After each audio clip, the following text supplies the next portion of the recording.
लेकिन इस्लाम 360 ऐप आप निकालें, उसमें इमाम तिरमिजी ने जिन अहादीस को सही या हसन लिखा हुआ है, उन अहादीस को स्टेटस में ज़ईफ लिखा गया। मसलन जामे तिरमिजी 366 नंबर हदीस है, इसमें इमाम तिरमिजी ने हदीस को हसन लिखा, इस्लाम 360 ऐप में इसको ज़ईफ लिखा गया।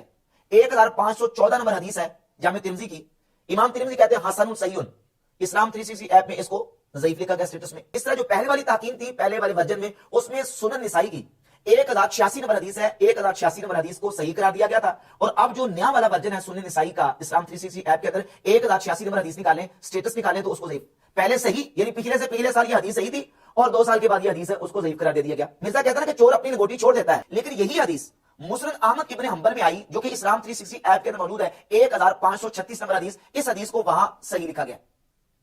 सुनन निसाई में 1086 यही हदीस है, इसको ज़ईफ, और यही हदीस मुस्नद अहमद इब्न हंबल इसी इस्लाम 360 के अंदर मौजूद है, वहां इस हदीस को सही लिखा गया है। अब इसके बाद देखें कि इस हदीस के साथ वो क्या करते हैं, सही है उसको ज़ईफ किस तरीके से उन्हें करना है।